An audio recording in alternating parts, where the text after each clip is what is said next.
안녕하세요. 크리스천 영성학개론 야는 신목사입니다. 그래서 오늘은 어떻게 예수 피를 외치는 기도를 할 것인가 라는 제목으로 한번 생각해 보도록 하겠습니다. 아시다시피 최근 영성학교의 기도훈련 프로그램이 약간 바뀌었어요. 예전에는 하루 종일 하나님을 부르는 기도만을 하라고 주문했었지만 2년 반이 지난 성격표를 받아보니 기도가 지지부진한 이들이 상당수였기에 저의 고민도 깊었습니다. 그래서 기도가 지지부진한 이유가 귀신들의 공격을 인지하지 못하였거나 늦게 인지하여서 집중력이 있는 기도를 하지 못한 이유였습니다. 그래서 아침과 밤에 방해받지 않는 기도 시간에는 예전처럼 하나님을 부르는 기도를 하는 것은 다르지 않지만 낮에 틈만 나면 무시로 기도하는 내용을 예수 피로 싸우는 기도를 주문했습니다. 말하자면 귀신과의 전면전을 선포한 셈이죠. 그러나 기도란 정신 집중이 핵심이죠. 그러므로 이 기도 역시 입으로 주문처럼 외운다고 한다면 아무런 소용이 없을 것입니다. 그래서 필사적으로 예수 피를 싸우기 위한 구체적인 기도의 요령에 대해서 생각해 보도록 하겠습니다. 예수 피가 의미하는 것은 예수 그리스도께서 우리의 죄를 대신하여 십자가의 보혈을 흘려주신 것을 믿고 보혈의 능력과 공로를 의지하여 기도하는 것입니다. 우리가 기도의 끝에 예수님의 이름으로 기도하는 것과 마찬가지이죠. 예수님의 이름이란 대표성을 가지는 것입니다. 그러므로 내가 기도하는 것이 아니라 예수님이 기도하는 것이라는 그러한 뜻을 내포하는 내용이죠. 이와 마찬가지로 예수 피로 싸운다는 것은 내 의지와 능력으로 싸운다는 것이 아니라 하나님이신 예수님이 이미 악한 영과 싸워 이긴 결과를 믿음으로 받아들여서 보혈의 능력을 의지해서 싸운다는 것을 의미합니다. 그러나 이러한 사실은 오랫동안 교회의 성경 공부 시간에 배워서 잘 알고 있을 것입니다. 그러나 머릿속에 저작된 성경 지식과 일상 속의 전투 현장에서 싸우는 것과는 판이하게 다릅니다. 여러분이 이 사실을 잘 알고 있다 해도 보혈의 능력을 힘입어서 싸우지 않는다면 아무런 소용이 없을 것입니다.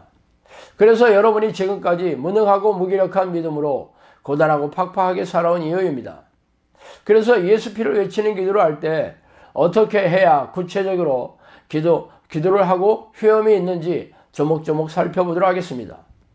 첫 번째로 죄와 싸우고 죄를 부추기는 귀신과 싸울 때 그럴 때는 예수 보혈의 공로를 의지하여 기도하니 귀신아 나가라고 외치며 축출 기도를 해야 합니다.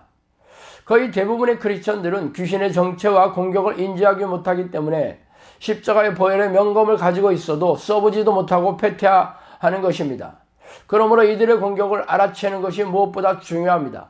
귀신들은 죄의 덫을 놓고 걸려들게 합니다. 그러므로 자신이 지금 짓고 있는 죄가 무엇인지 잘 살펴보아야 합니다.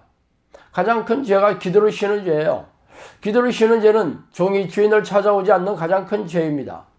성경에서 말하는 가장 일반적인 기도는 자신의 탐욕을 채우는 목록을 나열하는 것이 아니라 하나님을 쉬지 않고 부르며 전심으로 성령의 내주를 간구하는 기도가 으뜸이며 찬양하고 감사하며 경배하고 회개하며 하나님의 뜻을 간구하는 기도가 다음입니다. 그러나 대부분의 우리네 교인들은 이런 기도를 하지 않고 살아가죠. 예수님이 말씀하신 가장 큰 계명이 마음을 다하고 목숨을 다하고 뜻을 다하여 하나님을 사랑하는 것입니다.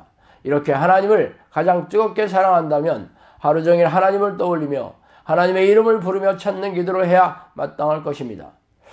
그러므로 이런 기도의 습관을 들이지 않는 사람들이 어떻게 하나님이 들어오셔서 통치하시는 하나님의 나라가 이루어지겠습니까? 대신 귀신들이 우글거리고 있음에 틀림없습니다. 두 번째는 하나님을 믿지 않는 죄입니다. 다른 것은 몰라도 자신이 왜 하나님을 믿지 않느냐고 항변할 것입니다.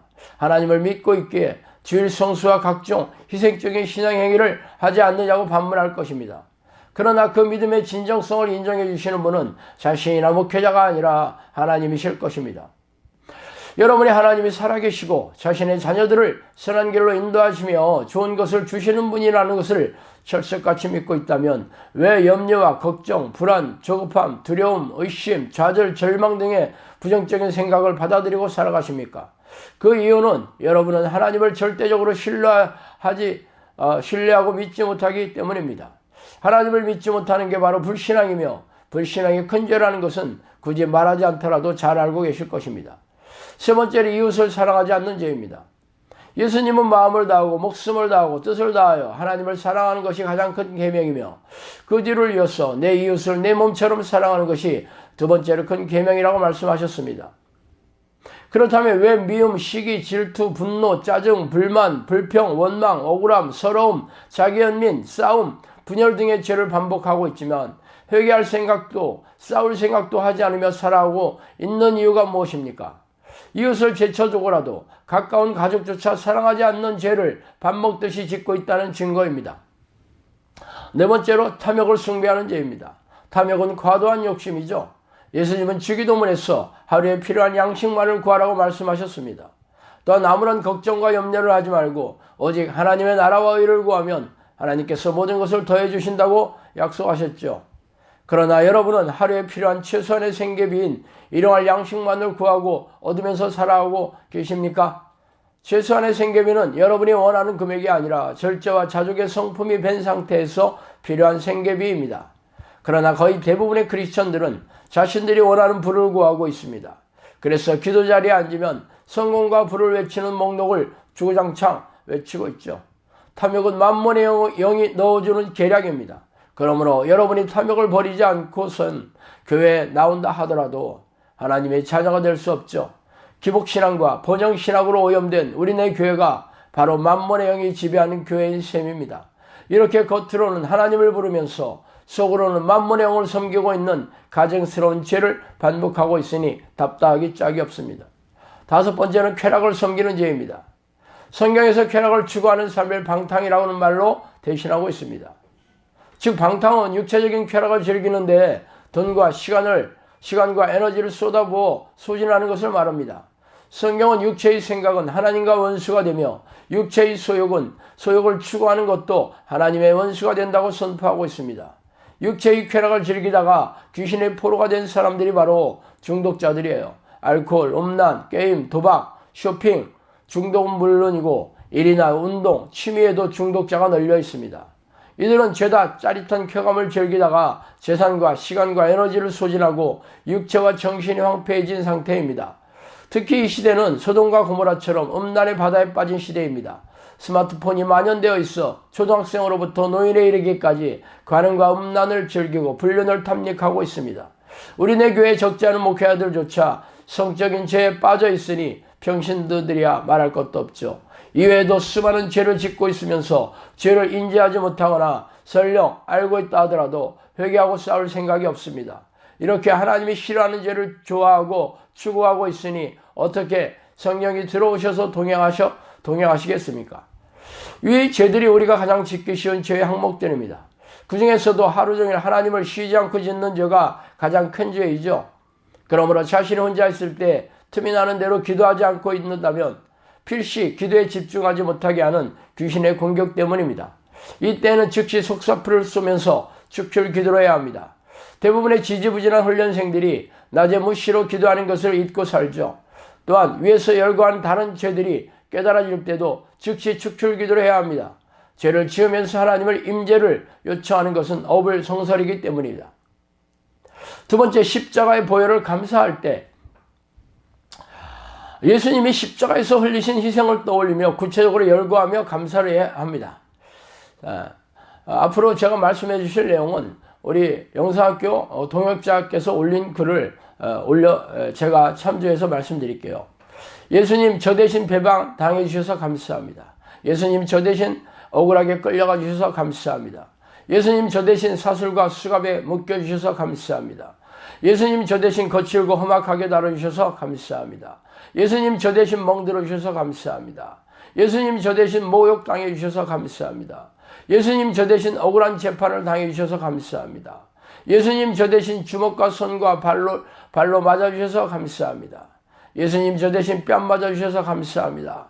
예수님 저 대신 얼굴에 침뱉음 당해주셔서 감사합니다. 예수님 저 대신 매를 맞아주셔서 감사합니다. 예수님 저 대신 채찍으로 살이 뜯겨져 주셔서 감사합니다.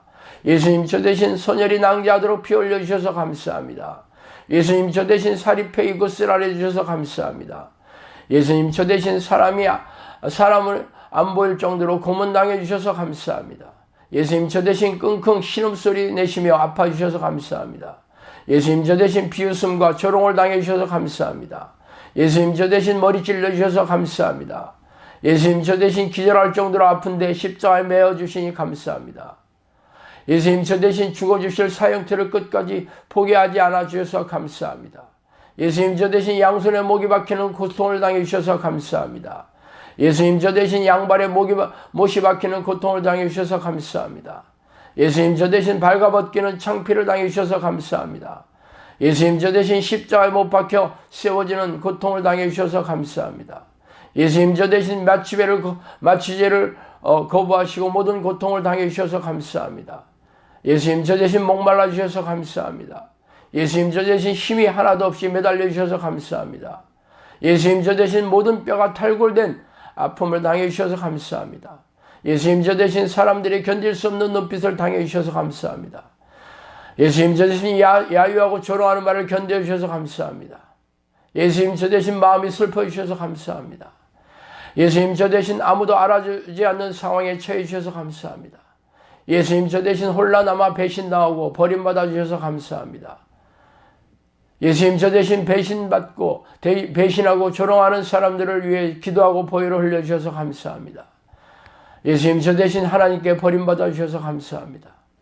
예수님 저 대신 죽음의 공포를 당해 주셔서 감사합니다. 예수님 저 대신 옆구리에 찔러 주셔서 감사합니다. 예수님 저 대신 죽어 주셔서 감사합니다. 예수님 저 대신 저의 죄를 위하여 보혈을 흘려주셔서 감사합니다. 예수님 저 대신 저의 허물을 위하여 보혈을 흘려주셔서 감사합니다. 이같이 감사의 내용을 떠올리며 보혈을 의지하며 기도해 주시기 바랍니다.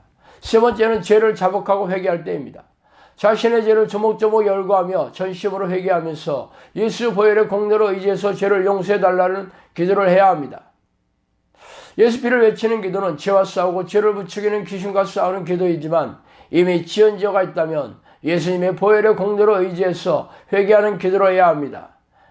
예수 피를 하루 종일 입에 달고 살면 예전에 생각나지 않았던 죄가 떠오르는 일이 허다할 것입니다. 그때는 즉시 사라질 때까지 회개하는 기도로 해야 합니다.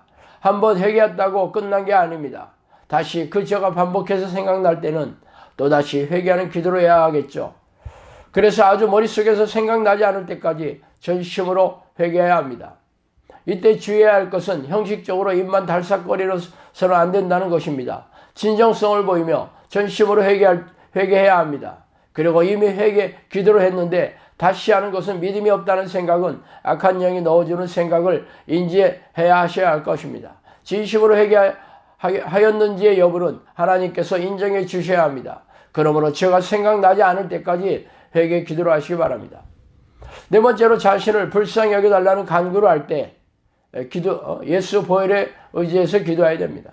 예수 그리스도의 보혈을 의지하여 기도하니 자신의 무지와 무능을 불쌍히 여겨달라고 전심으로 간구하며 기도를 해야 합니다. 우리가 아무리 희생적으로 하나님께 기도하더라도 우리의 노력과 의지와 힘으로는 하나님이 원하시는 믿음과 사랑과 의의 삶을 살 수 없는 일은 당연하죠. 왜냐하면 우리는 아무것도 할 수 없는 먼지이기 때문입니다. 그러므로 은근히 그동안 해왔던 자신의 희생적인 신앙행위와 기도행위를 의지하는 생각이 있다면 바리새인과 서기관과 다를 바 없는 운명에 처해질 것이 분명합니다. 예수님께서는 누가복음에 소개한 무익한 종처럼 재물과 시간과 열정을 다 바쳐서 희생적인 신앙행위를 하였다 할지라도 나는 무익한 종이며 당연히 해야 할 일을 돼야 할 일을 한 것이라는 자세를 잃지 않아야 합니다. 그러면서 자신의 부족함과 연약함을 불쌍히 여겨달라는 간구를 끊임없이 해야 할 것입니다. 하나님은 통회하는 심정을 기쁘게 여기시고 상한 심령과 가난한 마음을 흔쾌히 받아주십니다. 그러나 교만하고 오만하고 자만하는 마음은 귀신이 넣어주는 생각입니다. 그렇게 항상 자신을 버리지 마시고 불쌍히 여겨달라는 간구를 쉬지 말아야 할 것입니다. 이처럼 예수 피를 외치는 기도를 할 때는 위에 네 가지 경우를 떠올리며 구체적으로 기도해야 합니다. 예수 피는 기독교의 신에게 하는 특정한 주문이 아니라 예수님이 십자가에서 흘리신 보혈의 공로로 인해서 우리의 죄가 용서함을 받았으며 죄와 싸워 이길 수 있는 능력을 공급받는 것입니다. 그러므로 성령이 우리 안에 들어오셔서 보혈의 능력을 가슴에 새겨주실 때까지 위에 네 가지 경우를 머릿속에 저장하여 쉬지 않고 외쳐야 할 것입니다. 자, 오늘 여기까지 하겠습니다. 감사합니다.